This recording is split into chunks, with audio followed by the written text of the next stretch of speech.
Kalau sekarang saya berprofesi sebagai dokter spesialis kulit dan kelamin, dok. Sering, Iya. dok gimana dok? Saya mau putih, saya mau glowing, itu yang paling sering kalau ibu-ibu. Oh gitu dok. ya. Kalau bapak-bapak? Kalau bapak-bapak biasanya kelamin, dok. Menurut spesialis kulit, Iya. apa itu definisi cantik?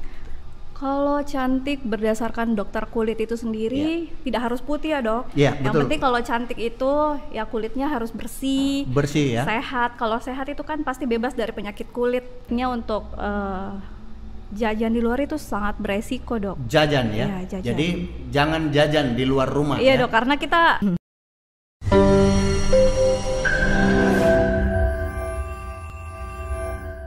Assalamualaikum warahmatullahi wabarakatuh. Apa kabar teman IDEA? Kembali bersama saya Dr. Anas Ahmad dalam IDEA Podcast Zona Bebas Bicara.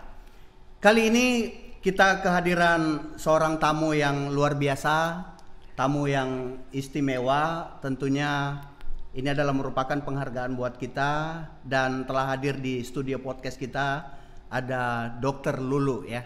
Apa kabar tak Dr. Lulu hari ini? alhamdulillah baik dok. Ya, Dokter Lulu, ya kita tahu bahwa Dokter Lulu ini adalah seorang profesional ya. Bagaimana atau apa yang menjadi aktivitas keseharian tak? Kalau sekarang saya berprofesi sebagai dokter spesialis kulit dan kelamin dok. Kelamin, Iya dok. spesialis kulit dan Kelamin dok. wow, luar biasa. Ini seorang dokter yang cantik ya, tetapi berprofesi ya memang ada kulitnya, tetapi juga ada kelaminnya. Kelaminnya juga, dok. Tapi sebelum kita sampai ke sana, Dokter Lulu, saya mau tahu dulu tentang background ya, Dokter Lulu. Sepertinya Dokter Lulu masih single ya statusnya ya. Sudah menikah dok. Oh menikah, iya. Anaknya sudah berapa? 2 dok. 2. Kalau bapaknya? Bapaknya masih 1 Oh masih 1. Saya kira bapaknya juga 2. Selain sebagai dokter, Dokter Lulu ini beraktivitas apa lagi? Selain sebagai dokter, sebagai ibu rumah tangga juga dok pastinya. Ya. Di luar rumah ada profesi lain tidak? Jadi bukan hanya di rumah sakit atau di tempat-tempat mana saja biasanya Dokter Lulu beraktivitas? Kalau saya selain di rumah sakit Umum Batara Siang Pangkep, juga di RH Klinik dan praktek pribadi RH juga ya. dok. RH itu klinik tentang apa dok? Kalau bisa dijelaskan secara detail. Sebenarnya bisa untuk itu kan RH Skin Specialist dok, jadi Yeah. bisa untuk dermatologi secara keseluruhan, tapi memang lebih fokus untuk kecantikan juga dok. Cantikan ya. Apa hubungan antara dokter kulit, kelamin, dan kecantikan? Karena dokter spesialis kulit dan kelamin itu kan memang dari head to toe dok. Head to toe. Skin head to toe. Ya, kepala ke kaki Iya ya. dari kepala sampai Iya. kaki. Iya, berarti include di dalamnya kecantikan ya. Iya dok. Nah, kenapa Dokter Lulu memilih berprofesi sebagai dokter kulit dan kelamin tadi?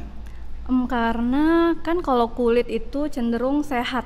Jadi kalau selain untuk diri sendiri juga dok, Iya. kan bisa pasti kulitnya lebih sehat, bisa menjaga kulit jadi lebih glowing, terus bisa membantu juga orang dalam membantu penyakit kulit serta kelamin juga dok. Pantas ya kulitnya Dokter Lulu ini glowing ya. Sebenarnya saya juga ini dok, saya Iya. sebenarnya kan dari koas sampai selesai kan itu kalau Iya.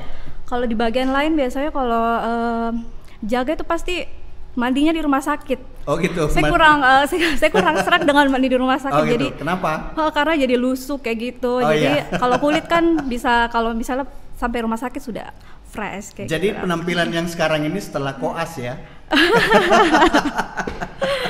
Wah ini bisa jadi apa ya buat teman-teman yang masih menekuni profesi di kedokteran, Iya. bahwa mereka memang belum maksimal penampilannya ya. Luar biasa. Oh ini yang memotivasi Dokter Lulu ya, sehingga harus mengambil Iya, dok. kulit ya. Nah kalau boleh tahu Dokter Lulu ya, kenapa harus profesinya itu kulit dan kelamin, bukan kulit dan kuku atau kulit dan rambut gitu? Kenapa harus kelamin? Oke. Karena kalau misalnya kulit dan kuku atau kulit dan rambut itu sebenarnya kulit itu sudah secara keseluruhan dok. Iya. Kulit, kuku dan rambut itu sudah satu paket. Satu paket ya. Kelamin itu beda lagi dok. Jadi kulit dan kelamin. Kalau misalnya kulit dan kuku atau kulit dan rambut itu kayak nggak keci juga sebenarnya Oh, dok. gitu. Selain kalau kuku itu sudah termasuk dalam kulit kan head to toe dok. Iya. Kayak gitu. Jadi saya bisa berkesimpulan bahwa Dokter Lulu ini selain spesialis kulit juga spesialis kelamin ya. Iya dok. Penyakit kelamin. Oh, Dok. penyakit kelamin. Iya. Nah,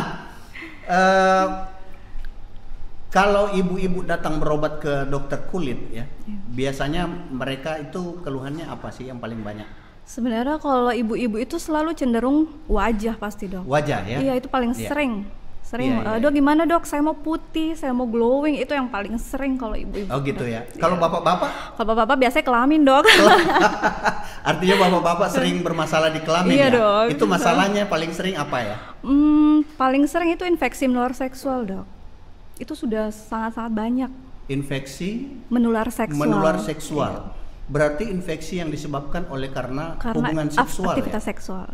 Seperti apa itu dokter Lulu? Misalnya seperti yang paling banyak ya dok, Iya. kayak gonore. Itu kalau orang awam biasanya kencing nanah. Kencing nanah ya. Jadi kencing tetapi yang keluar adalah nanah. Nanah. Itu penyebabnya apa biasanya? Itu karena adanya bakteri pada aktivitas seksual yang bebas biasanya, atau sering gonta-ganti pasangan. Gonta-ganti pasangan. Iya. Wah, ini luar biasa ini. Berarti memang kita memang dianjurkan untuk satu pasangan ya. Iya dok. Karena kalau gonta-ganti itu memang resiko tinggi untuk infeksi menular seksual. Infeksi menular Iya. seksual. Ya. Jadi gonta-ganti pasangan ini yang memang dianjurkan adalah gonta-ganti pasangan yang kalau yang dianjurkan yang sah ya barangkali ya. Tapi kalau yang jajan ya dalam tanda Iya. kutip jajan di luar ini yang mungkin yang sering bermasalah. Iya, Nah, bagaimana kita mengenali bahwa ini adalah merupakan suatu penyakit yang disebabkan oleh karena hubungan seksual? Biasanya dok, pasien itu selalu datang dengan, biasanya kalau kencing nanah dia belum terlalu ada keluhan. Iya. Biasanya itu nyerinya yang bikin dia datang. Nyeri ya? Nyeri, demam, bisa sampai demam biasanya. Dan paling banyak biasanya pada anak muda dok. Anak muda? Bahkan yang belum menikah yang kasusnya itu lebih banyak. Wow, luar Iya. biasa ya. Jadi Dokter Lulu sudah banyak menangani kasus-kasus infeksi yang disebabkan oleh karena penyakit menular akibat hubungan seksual. Iya, hampir tiap hari dok. Hampir tiap hari ya. Dan itu kebanyakan anak muda ya. Iya dok, betul. Apa yang Dokter Lulu sarankan kepada mereka biasanya? Baik dalam aspek pencegahannya, pengobatannya maupun edukasi-edukasi secara umum gitu, biar tidak terjerumus lebih dalam. Kalau saya sering menyarankan kepada pasien, karena kalau misalnya infeksi menular seksual itu kan sangat banyak kerugiannya sebenarnya dok. Iya. Yang pertama, kerugiannya itu sudah dapat penyakit infeksi menular seksual. Iya. Itu kan resiko tinggi dengan HIV. HIV sangat berkaitan dengan HIV. Jadi muarah dari semua itu ke HIV ya. bisa dok. Iya. Terus yang kedua, pasti mengeluarkan duit yang sangat banyak, karena untuk pengobatan infeksi menular seksual sendiri itu tidak murah dok. Iya. Ya itu biasanya ya kurang lebih hampir sampai jutaan dok biasa Wah, pengobatannya. luar biasa ya. Iya dok. Berarti memang lebih bagus kita mencegah ya. Iya dok. Nah, Dan ini mungkin BPJS memang tidak ditanggung BPJS. Waduh, BPJS, kasihan iya dok. sekali.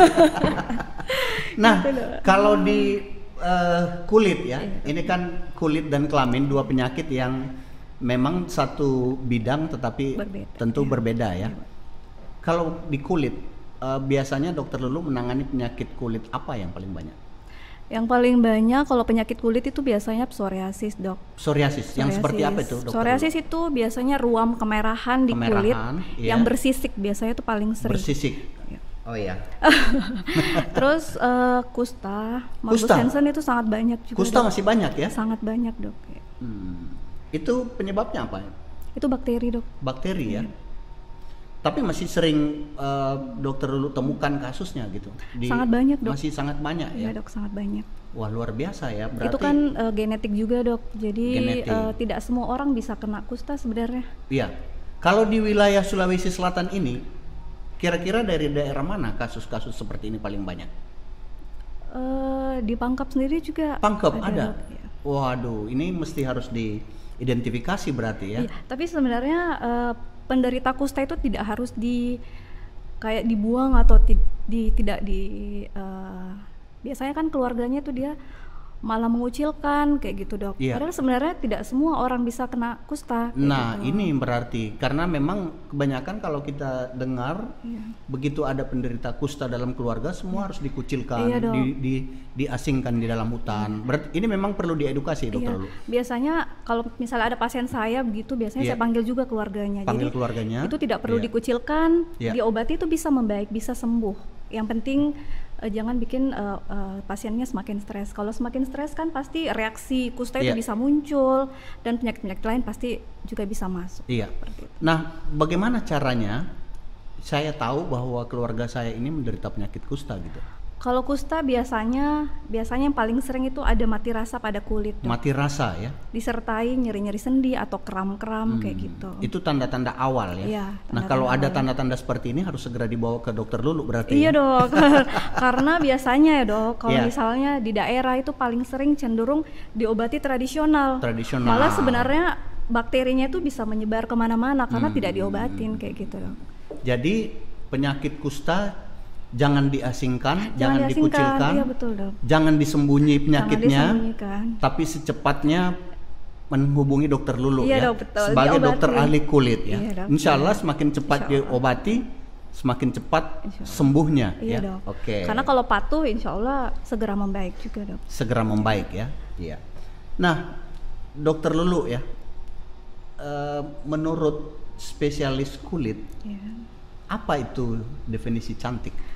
Kalau cantik berdasarkan dokter kulit itu sendiri tidak harus putih ya dok. Iya, Yang betul. penting kalau cantik itu ya kulitnya harus bersih, Bersih ya. sehat. Kalau sehat itu kan pasti bebas dari penyakit kulit Ya. dan kulitnya biasanya pasien dok saya mau glowing. Kalau glowing kan pasti kulitnya harus lembab. Lembab, Jadi ya. pasti kelihatan glowing Iya. kayak gitu. Jadi cantik itu tidak mesti harus putih ya. Iya dok, itu yang paling sering pasien mau dok saya mau putih dan tone kulitnya kan misalnya kalau Iya. yang gelap itu kan susah juga dok kalau Susah misalnya juga mau ya. dipaksa untuk Iya. harus putih maksimal. Karena gitu. putih belum tentu bersih. Belum tentu Iya. bersih, belum tentu Iya. sehat. Karena definisi cantik sebenarnya luas ya. Iya dok. Kalau cantik menurut artis kan harus penuh dengan warna-warni Iya. di wajah ya. Iya, Kalau dokter kulit memang harus bersih ya. Iya, bersih, dok. Oke, Iya. bersih ya. Nah, bagaimana merawat kulit yang standar menurut kesehatan? Kalau merawat kulit berdasarkan kesehatan itu yang paling standar itu otomatis membersihkan kulit, Iya.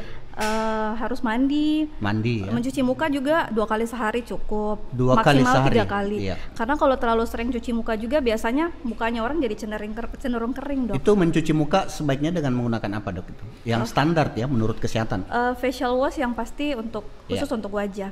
Karena terkadang ada pasien juga yang mencuci muka itu pakai sabun mandi dok. Iya. Itu kan pH-nya beda. Oh, berbeda Jadi ya. malah bikin kulitnya itu Wah, jadi bermasalah. Ini kebiasaan nih. Kalau saya pakai sabun mandi berarti Iya, harus dihentikan. kalau hari ini. laki-laki memang biasanya cenderung kayak gitu.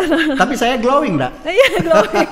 Oh gitu ya. Terus yang kedua dok, harus memakai moisturizer. Karena moisturizer pada kulit itu sangat penting, sangat berperan. Karena kalau misalnya kulit tidak lembab, apalagi kan sekarang banyak pasien yang menggunakan sabun antiseptik. Iya. Malah sebenarnya untuk daily antiseptik itu tidak dianjurkan Untuk karena wajah ya. entah Untuk untuk kulit wajah secara atau kulit keseluruhan. secara keseluruhan itu tidak dianjurkan karena malah bikin kulit jadi kering.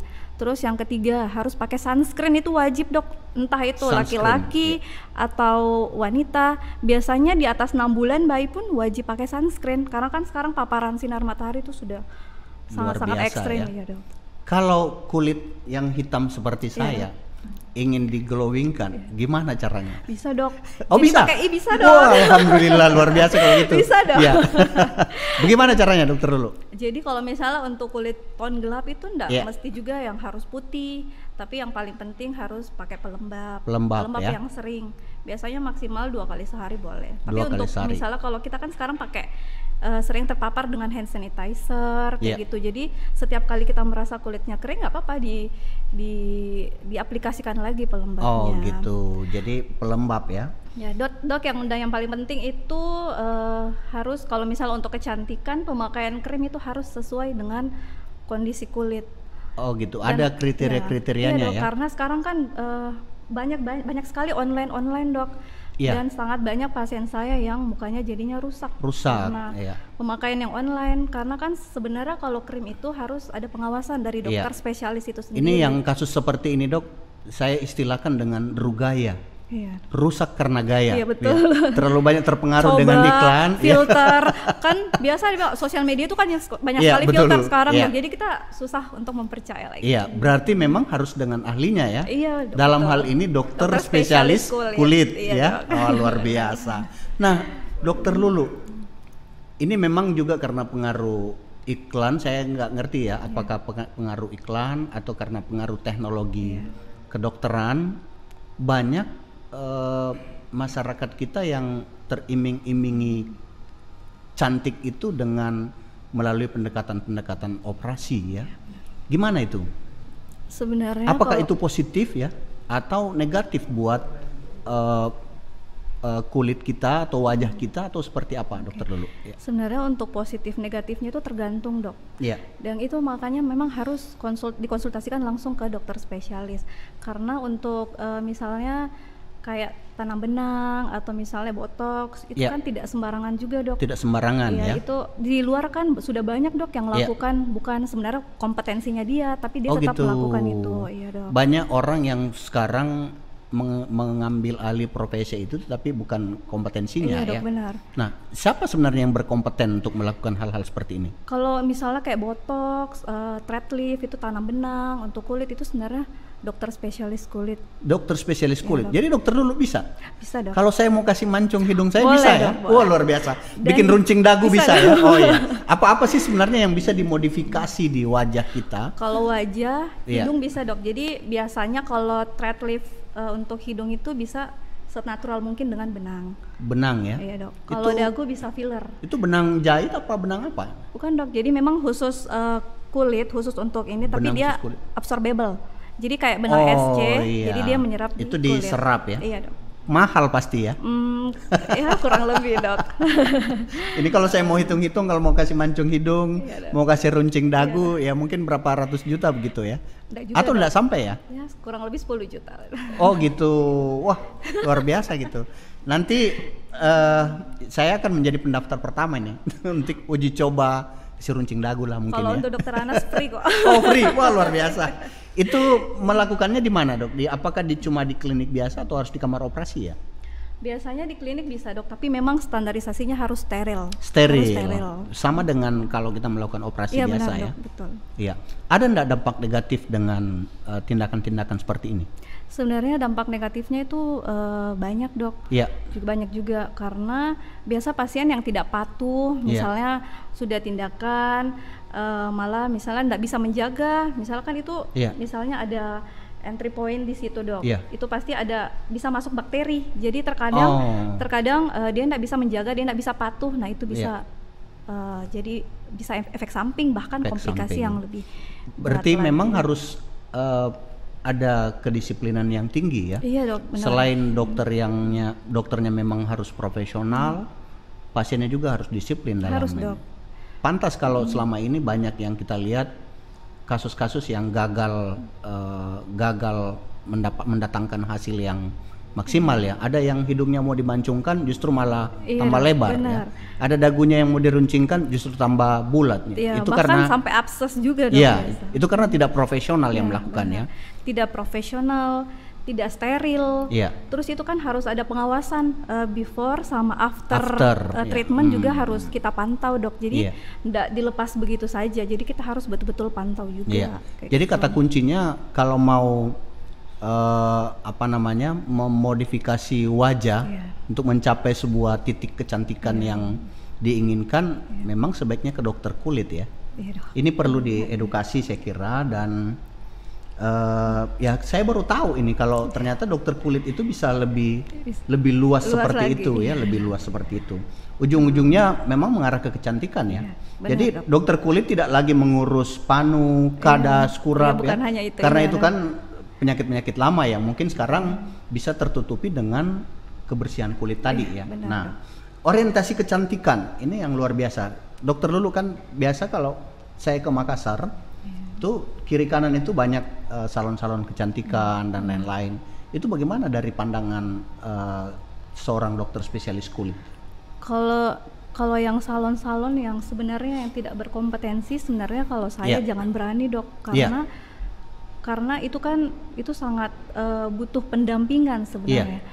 Misalnya kalau salon ada dokter spesialisnya itu mungkin nggak apa-apa dok. Oh, Tapi kalau iya, misalnya iya. salon atau misalnya klinik-klinik tapi tidak ada dokter yang berkompeten di situ, Iya. itu sangat bahaya. Kompeten itu yang dimaksud adalah dokter spesialis kulit ya? Iya dok, yang memang berkompetensi di bidang itu. Boleh nggak dokter umum tetapi memiliki keterampilan kecantikan gitu? Kalau dokter umum untuk kecantikan itu sendiri sebenarnya ada batasannya juga. Ada dok. batasan ya? Jadi tidak semua dokter Tidak umum semua. itu bisa mengerjakannya. Iya. Kayak gitu. Iya. Berarti tidak semua salon juga kita just negatif ya, Iya. tetapi salon-salon kecantikan yang memiliki penanggung jawab dokter Iya. ya itu legal ya, Iya. legal. Legal. Nah sekarang memang justru menjadi fenomena ada salon plus ya. Jadi ini memang lawannya dokter kulit berarti Iya. ya. Salon yang tidak profesional kemudian memberikan fasilitas plus justru mengundang penyakit kelamin ya. Iya dok, benar. Iya. Nah berarti yang saya tangkap bahwa dokter kulit itu bukan hanya tentang penyakit-penyakit kulit, Benar, tetapi juga membantu kita dalam melakukan perawatan kulit. Luar biasa teknologinya berarti. Nah, dokter Lulu, sekarang kan ini era pandemi COVID ya. Iya. Era pandemi COVID-19. Ada enggak manifestasi COVID-19 yang bisa kita lihat pada kulit? Iya.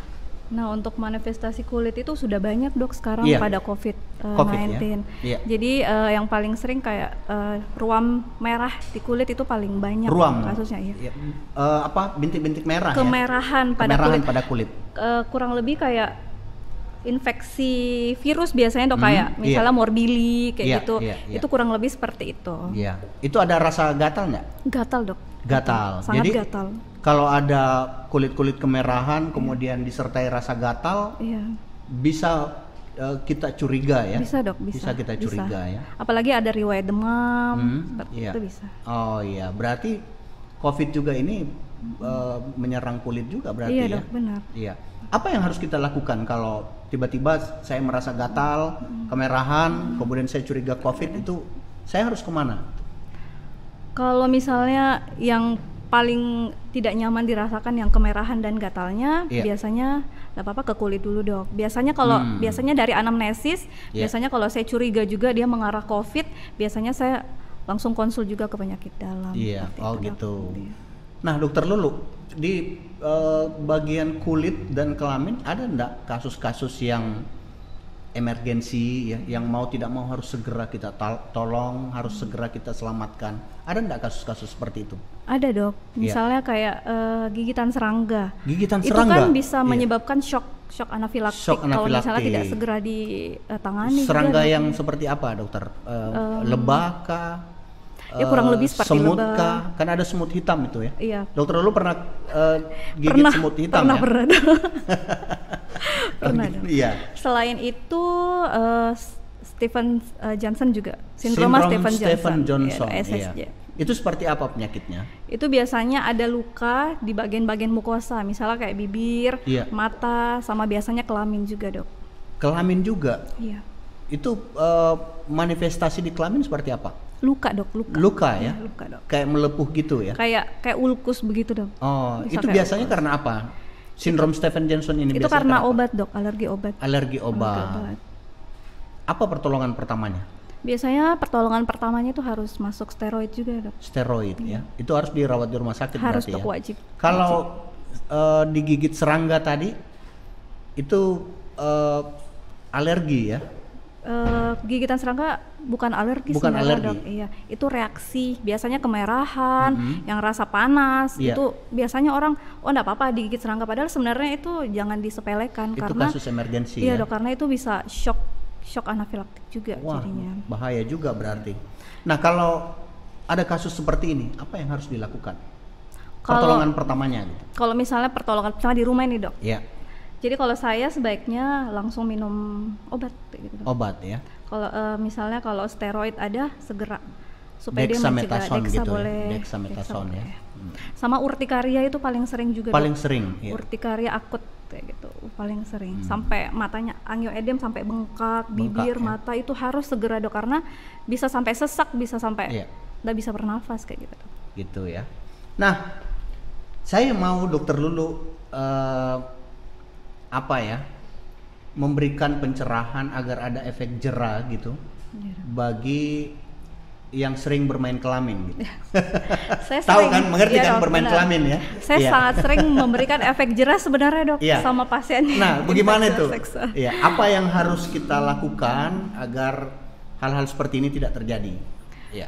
Nah, sebenarnya yang paling penting kalau Iya. misalnya entah itu sudah berkeluarga atau belum berkeluarga, Iya. sebaiknya untuk jajan di luar itu sangat beresiko dok. Jajan ya. Iya, jajan. Jadi jangan jajan di luar rumah Iya ya. dok, karena kita tidak tahu misalnya entah itu perempuan atau laki-laki Iya. yang kita lakukan aktivitas seksual, Iya. kita nggak tahu dia pernah nggak berhubungan sama berapa banyak Iya. orang di luar sana yang sudah pernah beraktivitas seksual. Kalaupun misalnya harus berhubungan seksual, bagaimana caranya mengamankan atau melindungi agar tidak terjangkit penyakit infeksi seksual itu? Kalau saya nggak pernah menyarankan dok untuk Oh, iya, pasien gitu. yang mau jajan Ini dari untuk aspek memakai kesehatan kondom, ya? iya dok. Atau begini, kalau sudah keseringan jajan di rumah, kemudian kembali ke rumah dengan istri, itu bagaimana caranya mencegah agar apa yang sudah didapatkan di luar tidak berpindah ke pasangan di rumah? Nah biasanya kalau pasien datang biasanya saya sampaikan jangan berhubungan dulu sama istri sampai betul-betul pengobatannya tuntas. Oh, gitu. Karena kalau misalnya ada keluhan terus berhubungan juga sama misalnya pasangan Iya. di rumah, otomatis juga pasti pasangan juga bisa terinfeksi. Banyak pasien saya yang pintar juga dok, yang Iya. misalnya dok saya tahu saya salah, Iya. jadi saya tidak mau menyentuh dulu istri saya kayak gitu. Banyak dok, sangat Oh, banyak. gitu. Ada juga yang misalnya cuek-cuek saja dok, misalnya oh iya dok saya sudah berhubungan sama istri saya, karena kan saya nggak tahu dok ini kayak gitu. Jadi otomatis dua-duanya harus diobatin kalau kayak gitu dok. Boleh nggak pakai pengaman? Kalau- Amankah? Iya. Amankah? Aman Iya, sih dok, aman ya. aman. Iya. Oh gitu. Aman. Jadi harus pakai pengaman ya. Tapi hati-hati juga dok, nanti bocor. Kayak gitu. Oh gitu ya. Iya dok. Cuma kalau saya tidak pernah menyarankan ke pasien, Iya. apalagi yang sudah berkeluarga untuk misalnya dok, kalau misalnya saya mau jajan di luar, ada beberapa pasien saya yang bertanya dok kalau misalnya ada pasien saya yang dok kalau misalnya saya mau jajan di luar, boleh nggak saya pakai pengaman? Saya bilang ya sebaiknya sama istri saja karena kan sudah tahu Iya. kebersihannya seperti apa seperti itu. Iya. Jadi kalau sudah terlanjur terkontaminasi, pengobatannya berarti harus dua-dua ya. Iya, dok, Bukan harus. hanya laki-laki Bukan atau hanya. perempuan saja, Iya, tapi dok. harus dua-duanya. Harus ya. dua-duanya dok. Iya. Itu memang harus disarankan kontrol ke dokter spesialis kulit. Harus dok. Dokter spesialis kulit dan Kelamin dok. kelamin. Iya. Karena banyak pasien juga yang beli sendiri obatnya. Hmm. Dan akhirnya dok saya sudah 1 bulan tidak sembuh-sembuh. Kan kalau pengobatannya tidak tepat juga ya pasti tidak bisa membaik juga Iya, dok. iya. Percuma sudah minum obat yang tidak tepat, udah banyak Iya. konsumsi obat, keluhannya juga semakin buruk Iya. seperti itu. Dok, ada satu fenomena ya. Di beberapa berita-berita kita lihat banyak anak-anak muda yang mungkin tidak puas dengan kondisi fisiknya, Iya. lalu melakukan tindakan penyuntikan di kelamin Iya benar. untuk memperbesar ukuran kelamin. Benar, dok. Gimana dari tinjauan dokter kulit? Kalau dari saya biasanya itu kan pasti macam-macam dok. Ada yang misalnya suntikan kemiri, minyak kemiri. Minyak kemiri ya, paling Ada banyak juga- minyak kemiri Paling ya? banyak itu minyak kemiri dok. Iya. Terus ada juga yang masukin cincin. Kayak Cincin? gitu. Biasanya. Wah, luar biasa ya, Iya, cincin. Cincin juga dok. Iya. Biasanya kalau kayak gitu paling cincinnya saja yang saya keluarkan. Iya. Tapi untuk yang keluhan yang sudah parafinoma seperti itu biasanya saya konsulkan ke bedah juga dok biasanya. Dokter bedah ya. Iya, dok, Iya, dokter berarti memang harus dioperasi ya. harus dioperasi. Wah, luar biasa ya Iya, dok. resikonya. Ini namanya bersenang-senang dahulu, benar, bersusah-susah kemudian ya. Iya, karena kalau kondisi sudah tidak normal seperti itu untuk 100% membaik kan sudah susah Iya. dok. Itu memang merusak kulit ya. Iya dok, merusak kulit. Berarti karena kulit rusak berarti ada pengaruh pada aspek rasa ya. Iya, benar dok. Iya, berarti ya ini juga memang suatu fenomena yang banyak kita temukan di masyarakat yang Iya, harus dok. kita edukasi sebaik mungkin. Nah, Dokter Lulu, ini penampilan Dokter Lulu kan hari ini cantik sekali, sangat luar biasa ya. Mungkin ada tips-tips yang ingin disampaikan kepada teman IDEA di luar sana, di mana saja, bagaimana menjaga kecantikan personality kita gitu.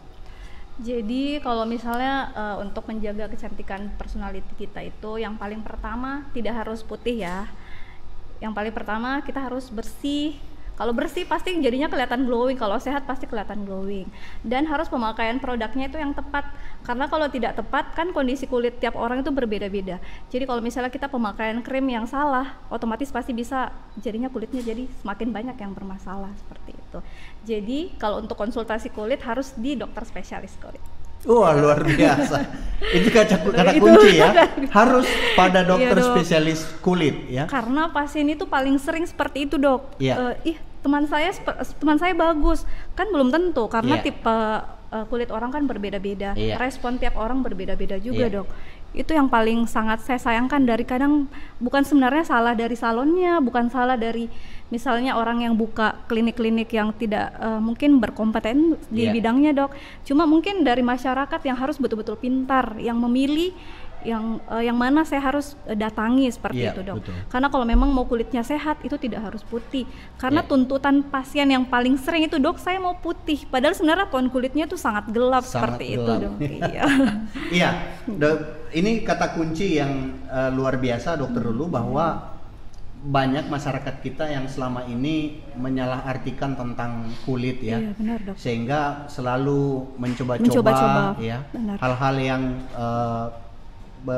yang viral di media. Iya, benar, Dok. Apalagi kan filter di mana-mana itu sudah sangat jahat menurut saya. Padahal kata kuncinya cuma satu ya.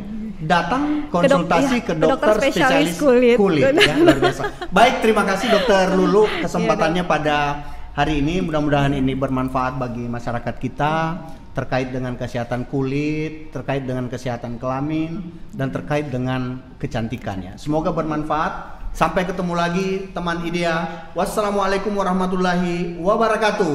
Teman IDEA, Zona Bebas Bicara.